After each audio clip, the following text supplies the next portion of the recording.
People want reconciliation. They want an apology, and we want to move forward all together. We're just highlighting what we share in common rather than creating division.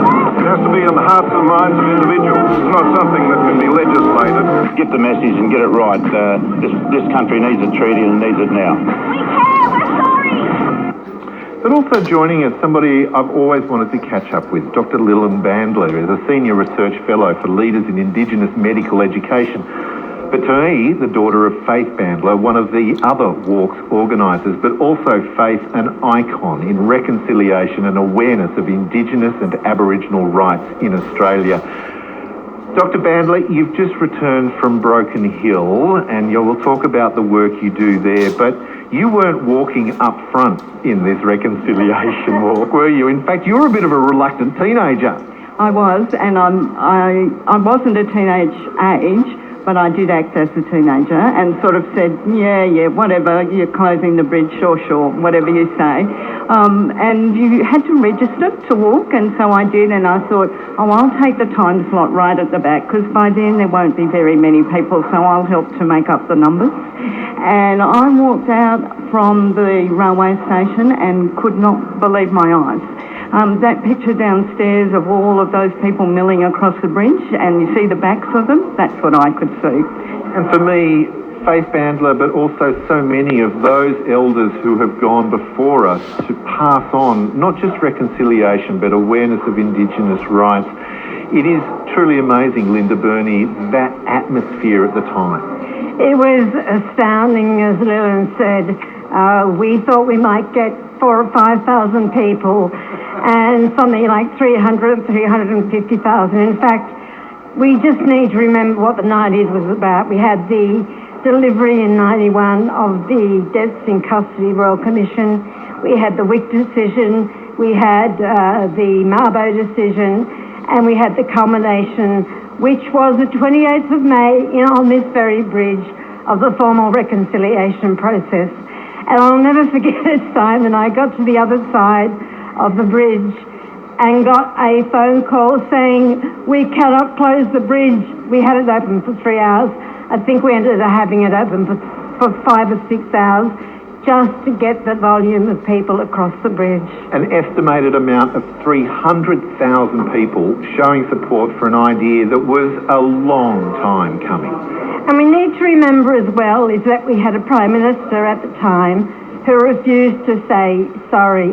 And I will never forget getting halfway across the bridge, looking up into that beautiful blue sky, and there was sorry in sign writing across the bridge, and that just really, really touched me. And I think the other thing to say is that why it was so successful is that we gave people something tangible that they could do to demonstrate their support for our history, our culture and reconciliation. It was something that people could do. Dr. Lilon Bandler, your mum, do you remember what she felt about that day? Look, I think she actually was a bit less optimistic than you, Linda. I think she thought there'd be hundreds, certainly not thousands, let alone that many. And I think that she felt, like you, that it was an opportunity for people to express their support, to express a sense of solidarity with Aboriginal and Torres Strait Islanders. And that's what when we spoke to Auntie Yvonne Weldon, she spoke about your mum and the work that she did on the basis that your mum had an insight into Australia's slave history. Yes. We don't talk about it being our slave history, but it was. It was indeed, yes. And that was part of her motivation, a recognition that there was an issue of justice here, and that really guided all of the things that she did throughout her life. That sense that there is a need to always care for other people and to recognise the need to ensure that everybody is treated respectfully and in a just way. Can you mind reminding people just why Dr. Faith Bandler had that passion and her background and how she came to be an Australian? So my mother was a descendant of a South Sea Islander who came from the island of Ambrym in Vanuatu, as it is now. And he was brought across against his will to work on the cane farms in Queensland, and he, along with many South Sea Islanders, built the Australian sugar industry. And she, at his feet, learnt those stories and learnt those principles of equity and that sense of being courageous and standing up for yourself and for other people. Fellow Wiradjuri woman Yvonne Weldon pointed out that as well as Faith Bandler, there are many others that we should remember on this day. Yes, I heard your interview with Yvonne, and huge congratulations to her for being Indigenous Woman of the Year, or Aboriginal Woman of the Year. But you know what we have learned from people like Faith, remembering her role with the great Jessie Street and many others in the 67 referendum. Just remembering that we had people that we leant on their shoulders, the shoulders of giants, both women and men. And the 28th of May, Simon, was when the bridge walk happened in 2000. But the day before had been the delivery of the final report on reconciliation in the Opera House. So we had the Opera House and the Harbour Bridge as iconic places finishing that decade of reconciliation in Australia. But it wouldn't have happened had it not been for people like Faith Bandler, like Evelyn Scott, like Patrick Dodson, and the list just goes on and on and on.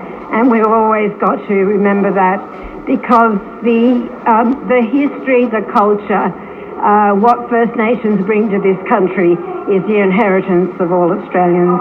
On ABC Radio Sydney, ABC Newcastle, and across New South Wales through the ABC Listen app, we are on the South Pylon here celebrating the 90th birthday of Sydney Harbour Bridge. And with me, Linda Burney, Federal MP for Barton, Wiradjuri woman who chaired the Reconciliation Committee in 2000, and Dr. Lilon Bandler, who's a Senior Research Fellow for Leaders in Indigenous Medical Education.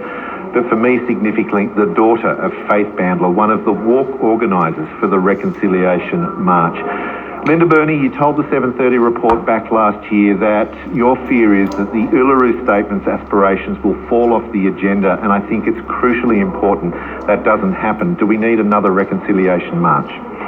I think there needs to be a huge support from the Australian people for a constitutionally enshrined voice, as the Uluru Statement happened.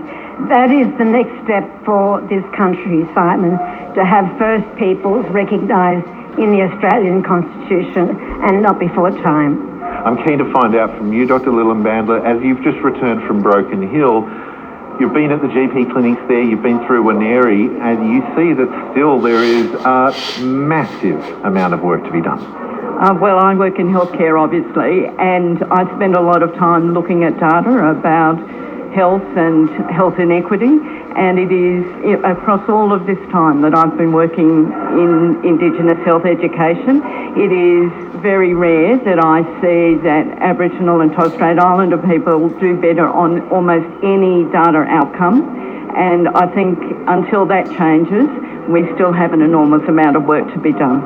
Linda Burney, thank you for joining us. Thank you, Simon. And Lilon, fantastic to catch up with you. To meet and know your mum was a true privilege.